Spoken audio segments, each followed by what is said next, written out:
السلام عليكم ورحمه الله وبركاته. معاكم يوسف واهلا بيكم في فيديو جديد. النهارده شباب هنلعب مع بعض لعبه سبايدر مان مايلز مورالز. ما جربناش قبل كده ولا مره في القناه، وان شاء الله النهارده اول مره نجربها. فقبل ما نبدا الفيديو انزل تحت اعمل سبسكرايب وفعل زر الجرس عشان يوصلك كل جديد، واعمل لايك ويلا بينا نبدا.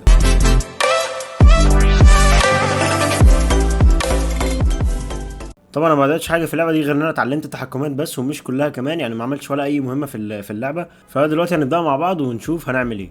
هندوس على كونتينيو ونكمل القصه اللي انا بداتها. ما بداتش فيها كتير يعني، هي بس كانت بدايه اللعبه واتعلمت ازاي التحكمات وكده.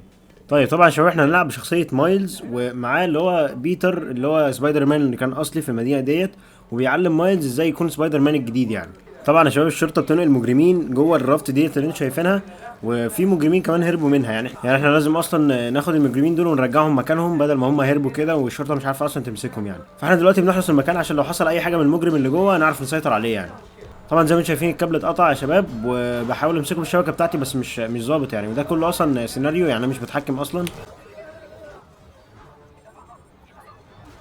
والله يا شباب زي ما انتم شايفين اتدمرت كلها اصلا، وقعت في الارض، وبالتالي الرافت اللي احنا كنا شايلينها دي اصلا هتتفتح وهيخرج منها المجرم اللي جواها او المجرمين اللي جواها يعني. زي ما انتوا سمعتوا بيقول مفيش اصابات، يعني ما كانش فيه اصابات لما وقعت الطياره، بس المشكله ان الشحنه وقعت. زي ما انتم شايفين والله بتتهز يعني، تقريبا في حد جوه. ياب زي ما متوقع بالظبط يعني، طلع من جوه اهو، واحنا اصلا كنا حابسينه بالعافيه يعني. المفروض دلوقتي ان احنا نمسكه تاني ونرجعه مكانه ونحاول نسيطر عليه قبل ما يكسر المدينه بقى كلها. زي ما انتم شايفين عامل ازاي يعني، والله مجنون يعني، شوف عامل زي الطور اصلا. طبعا كان في كمان مساجين الشرطه حبساهم جوه الرافت كمان وطلعوا دلوقتي، فاحنا مش عارفين يواجه المساجين ولا نواجه الوحش اللي طلع في الاول يعني. فدلوقتي هو بيعلمني ازاي اضرب يعني، وازاي اتحكم في سبايدر مان واحارب المجرمين اللي هم هربانين دلوقتي. فخليني كده احاول اضربهم كلهم. المشكله ان هم كتار جدا يا شباب، وانا اصلا يعني واحد بس لوحدي، ولان تقريبا بيتر راح يشوف الوحش اللي هو كان هرب من شويه. طيب الشرطه دلوقتي وصلت، وبيتر زي ما انتم شايفين ما شاء الله مشغول مع الكابتن اللي معانا ده التاني. المشكله ان المجرمين يا شباب دلوقتي بقوا مسلحين يعني، هم خدوا اصلا اسلحه الشرطه، فبيقولوا ان انا لازم ادوس كده عشان اتفادى الاسلحه دي يعني. طبعا هو حاليا بيعلمني تحكمات شويه، لان انا يعني لسه ما بداتش في اللعبه خالص، فبتعلم لسه التحكمات يعني. فلو شفتني كده مش عارف اضرب معلش يعني. والله يا شباب استخدام الشبكه وانت بتضرب دي احسن حاجه يعني، انت ممكن اصلا تربطهم بالشبكه زي ما انتم شايفين كده، مش هيعرفوا يستخدموا الاسلحه تاني يعني. المشكله يا شباب مش بيخلصوا يعني، عددهم كبير جدا اصلا، وبيتر مشغول مع الوحش التاني ومش مساعدني يعني. تقريبا ده انا اللي لازم اروح اساعد بيتر يعني، اخلص على دول وبعدين اروح اساعد.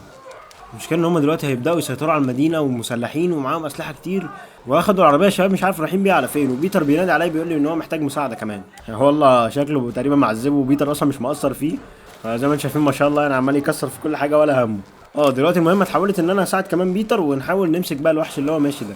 طبعا عشان تكونوا فاهمين احنا بنلعب شخصيه مايلز، وبيتر اللي هو بيحاول يعلمني، واحنا الاثنين يا شباب لازم نمسك الوحش دوت يعني، ما يهربش مننا.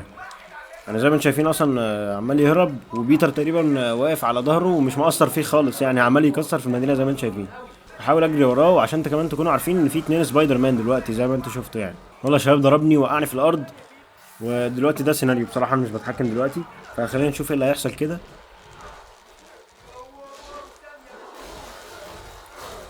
والله مش مستمهل يعني، انا دلوقتي اللي بقيت على ظهره وبحاول اتحكم فيه يعني، ممكن اوديه يمين او شمال بحيث ان انا اتفادى المواطنين يعني اللي موجودين هنا، وما اضررهمش ولا اموتهم وكده. والله شباب مجنون يعني، مش عارف اصلا اتحكم فيه خالص، ومش راضي يقف. انت هتستفيد ايه طيب يعني، اقف طيب يعني معلش يعني. والله شباب في طفل هناك في العربيه دي، لازم اشيله بسرعه قبل ما يجي يخبطه. على اخر لحظه والله لحقته، كان هيخبطه بسرعه يعني، وضربته كده. يا رب بس يعني يتأثر، لأنه تقريبا مش بيتأثر بكل الحاجات اللي بتحصل فيه دي، لأن هو عمال يكسر في كل مكان، وزي ما انتم شايفين مش بيقف ولا بيتأثر يعني. يا عم خلاص خلاص اقف بقى. تقريبا هي بيصوروا فيلم أو حاجة، واحنا هنقتحم عليهم دلوقتي يعني معلش. زي ما انتم شايفين كسرنا القاعة كلها ولا أي حاجة. كمل يا باشا زي ما انت ولا أي حاجة. طبعا مامة مايلز بترن عليه وبتقول له ان هي محتاجة حاجة من السوبر ماركت دلوقتي، ومش وقتك بصراحة خالص يا ماما حاليا. طبعا مايلز ما تعرفش ان هو سبايدر مان يعني، هو ما تعرفش اصلا ان هو بشخصيه سبايدر مان، هي تفتكره ان هو يعني شخص عادي. هو ما ينفعش يعرف حد من المدينه ان هو سبايدر مان. طبعا الغول ده زي ما انتم شايفين رايح يدخل اصلا في انبوبه الغاز دي او اسطوانه الغاز الكبيره دي، وعلى الله بقى معلش يعني. لا حول ولا قوه الا بالله يعني، مش فاهم انا استفاد ايه يعني، استفدت ايه طيب. والله شباب زي ما انتم شايفين عمال يدمر المدينه كلها، وفصل الكهرباء اصلا عن نص المدينه. زي ما انتم شايفين في نار في كل مكان والحرائق عماله تزداد اصلا، والكهرباء كلها فصلت يا شباب، وفي لسه في مساجين كمان مسلحين مش عارفين نسيطر عليهم كمان. والله رجعت تاني المساجين، واحد فيهم ماسك ار بي جي وتقريبا هيخلص عليا فخلينا كده اتفادى واحاول اتعلم يعني الحاجات اللي هم بيعلموها لي دي. تمام دلوقتي يا شباب لازم اخد منهم الاسلحه، يعني احاول ان انا اخد منهم الاسلحه واسحبها منهم كده عشان ما يعرفوش يستخدموها يعني. يا عم خلاص يا عم خلاص، مشكله توتر يا شباب، يعني الوحش التاني ده عمال اصلا يجري في كل مكان ولسه في مساجين تاني عايزين يتسيطر عليهم وحاجه يعني. تمام دلوقتي بيقول لي في مساجين تاني فوق، رحت لهم دلوقتي وكلهم طبعا معاهم اسلحه. طيب بيقول لي ان ممكن تستخدم الدايره مع المثلث عشان تعمل الفينش دوت قدام الاعداء يعني. طيب ماشي ما علينا، بس هما كتير جدا يعني هقعد اعمل لهم كل فينش كل واحد. طيب يا شباب بدأوا يخلصوا واحده واحده، يا رب بس ما يزيدوش تاني، لان انا كل ما اخلص على جزء منهم بيزيدوا تاني يعني. زي ما انتم شايفين في ناس تاني فوق اهي، هنروح لهم دلوقتي نخلص عليهم كمان. طبعا الاستاذ جه طيرنا خالص ومش عارف اصلا دلوقتي اعمل ايه، احارب المساجين ولا احارب سعادته يعني. والله عمال اضرب يا شباب باقصى ما املك يعني من قوه، بس المشكله ان هم مش بيخلصوا يعني. عمال احاول اضرب فيهم واخد منهم الاسلحه كده بس مش بيخلصوا برضه. بيتر عمال ينادي عليا وبيقول لي ان هو محتاج مساعده، فخليني دلوقتي اروح اساعده اشوف بيعمل ايه. بحاول اتواصل يا شباب مع بيتر بس مش بيرد عليا.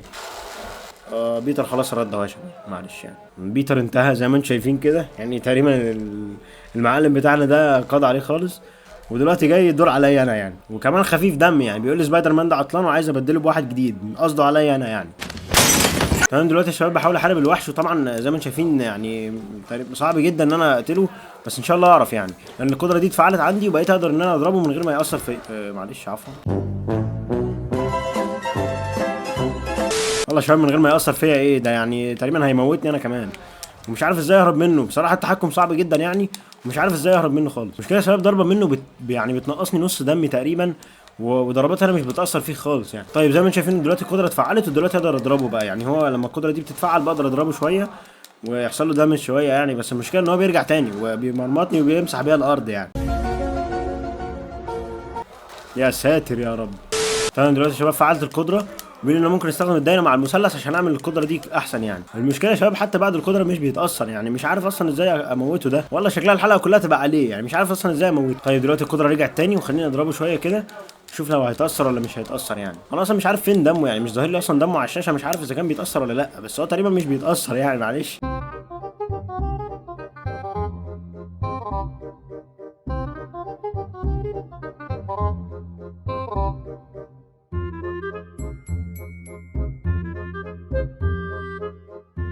تمام دلوقتي القدره رجعت تاني وبحاول برضه اضربه على قد ما اقدر يعني، بس بعد ما القدره بتروح ما بقدرش المسه خالص ولا اجي عنده، بحاول اهرب منه لحد ما القدره ترجع تاني. تمام دلوقتي القدره رجعت، خليني دلوقتي استخدم المربع مع قصدي الدايره مع المثلث عشان احاول اضربه يعني، وبرضه مش بيتاثر، برضه مش بيتاثر يعني، مش عارف ماله. تمام دلوقتي القدره رجعت تاني برضه وعمال احاول اضربه، وتقريبا الشباب دلوقتي اثرت فيه، والله ولا اثرت فيه ولا اي حاجه. والله يا شباب ضربته ضربه يعني طلعته بره المبنى خالص وما بقاش يتحرك يعني، تقريبا الحمد لله مات ولا اتاثر يعني، الحمد لله اخيرا. بس مش عارف اذا كان هيقوم تاني ولا لا يعني الشرطه واصلين متاخر يعني، اصلا انا اللي عملت كل حاجه ودلوقتي الشرطه واصله، فمش عارف اصلا واصلين يعملوا ايه، بس ما علينا يعني. هو طبعا مستغرب ان احنا شباب قتلنا الوحش اللي اسمه راينو ده لوحدنا، هو طلع اسمه راينو يعني، ما كنتش اعرف اصلا. طيب يا شباب دلوقتي هما ياخدوه يسلموه للشرطه عشان يحاولوا ما يعني ان هو ما يخرجش عن السيطره تاني، او مش عارف ليه ما يدمروهوش يعني، المفروض اصلا يدمروه ويفككوه اصلا كل قطعه في حته عشان ما يرجعش تاني يعني. وبس يا شباب اخيرا خلصت مهمتنا ودمرنا الوحش اللي كان المفروض ندمره النهارده. واللي على اليمين ده زي ما انتم شايفين ده بيتر، واللي على الشمال هو مايلز مورالز اللي احنا بنلعب بيه يعني، الشخصيه اللي احنا بنلعب بيها في اللعبه. دلوقتي بيتر بيقول لمايلز ان هو مش هيكون موجود لمده اسابيع عشان عنده حاجه هيعملها ومش هيقدر يعني يكون موجود في المدينه، فمايلز هو اللي لازم يعمل كل حاجه. تمام دلوقتي يا شباب زي ما انتم شايفين مايلز هو بقى سبايدر مان الوحيد في نيويورك يعني، هو دلوقتي اللي هيتولى كل المهام اللي موجوده، مش هيبقى في بيتر يساعده وهيكون هو لوحده اللي في المدينه يعني. فبس يا شباب دي كانت حلقتنا النهارده، اتمنى تكون اللعبه عجبتكم، لو عجبتكم اكتبوا لي تحت في الكومنتات عشان ان شاء الله اعملها سلسله في القناه، وان شاء الله اشوفكم في حلقات تانية كتير في العاب زي مايلز مورالز او غيرها ان شاء الله. لو عجبك الفيديو انزل تحت اعمل سبسكرايب وفعل زر الجرس عشان يوصلك كل جديد، وما تنساش اللايك. وكان معاكم يوسف ومع السلامه.